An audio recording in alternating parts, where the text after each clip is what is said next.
بسم الله الرحمن الرحيم، والصلاة والسلام على رسول الله وعلى آله وصحبه أجمعين. أسعد الله أوقاتكم متابعين جميعا بكل خير، وكل عام وأنتم بخير، وتقبل الله منا منكم صالح الأعمال.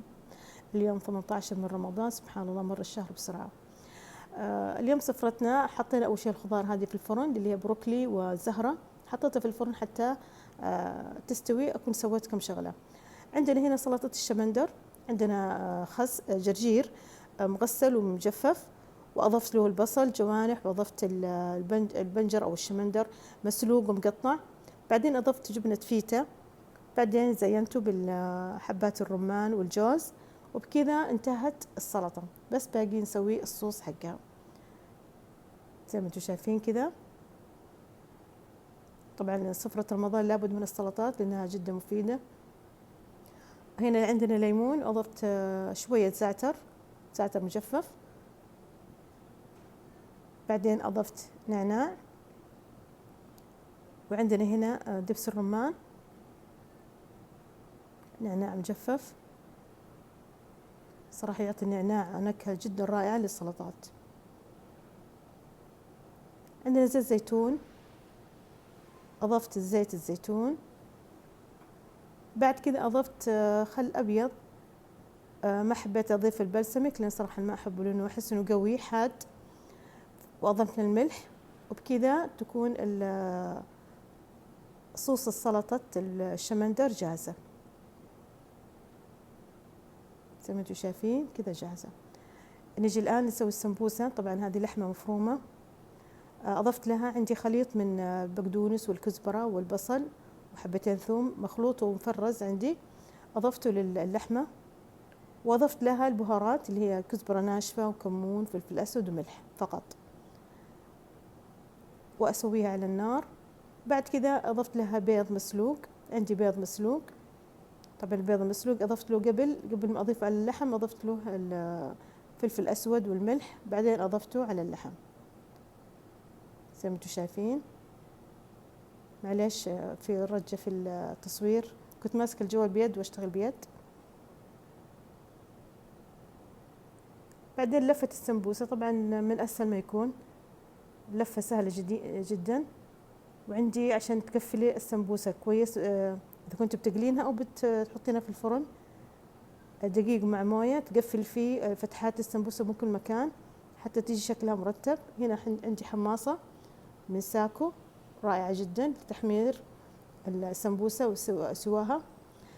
عندي هنا ما يقارب اسمها تقريبا القيمات المالحة. عندي خليط من دقيق الذرة، دقيق الشعير، وحبة الشوفان الكاملة، والدخن. حطيت عليه حبتين بيض، وحطيت عليه الملح، وحطيت كمون وفلفل أسود، وحطيت بيكنج باودر ملعقة صغيرة. بعدين أضفت الماء. طبعا القوام بيكون زي قوام القيمات أثقل شوية. بعدين أضفت له خميرة خميرة منزلية، يعني أنا مسويتها.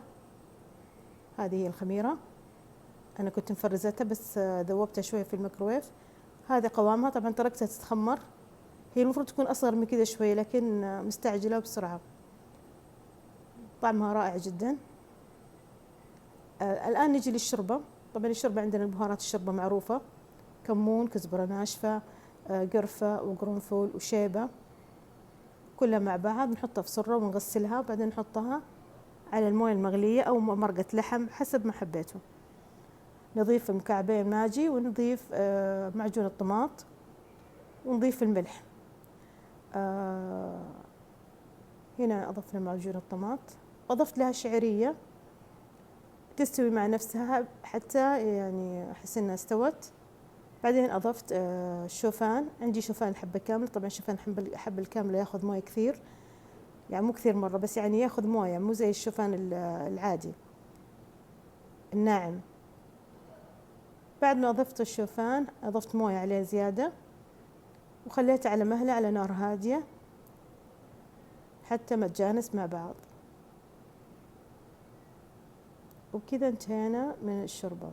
نيجي الآن للخضار، البروكلي والزهرة سويتها في الفرن، بعدين حطيتها في زبدية. طبعا أنا حاطة معاها خس مغسل ومقطع زي ما انتم شايفين كذا، وأضفت له الطماط الصغير طبعا بسوي الصوص حقها.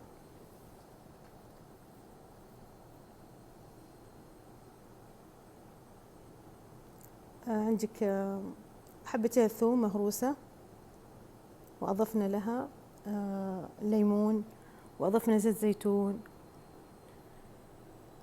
كمون، فلفل أسود،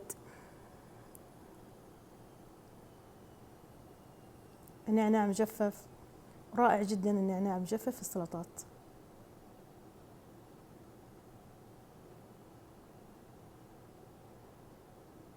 وأضفنا الليمون هنا،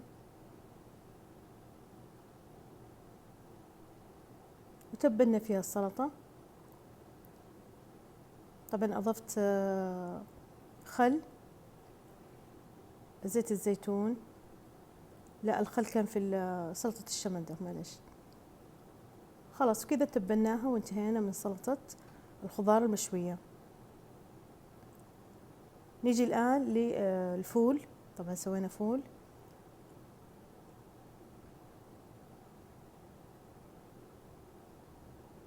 حطيت في الطاوة زيت زيتون، وأضفت عليه البصل. أول ما يعني ذبل البصل أضفنا الطماط،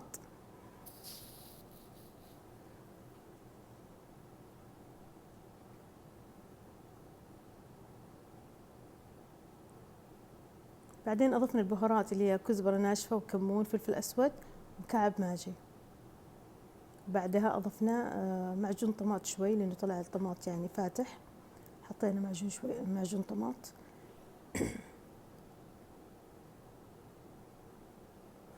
بعد كذا أضفنا الفول. طبعا أول شيء قبل ما نحط الفول حطينا شوية موية عشان تستوي يعني تذوب هذه المكونات، البصل والطماط. بعد كذا أضفنا الفول وهرسناه هرس بسيط، يعني زي ما انتم شايفين كذا.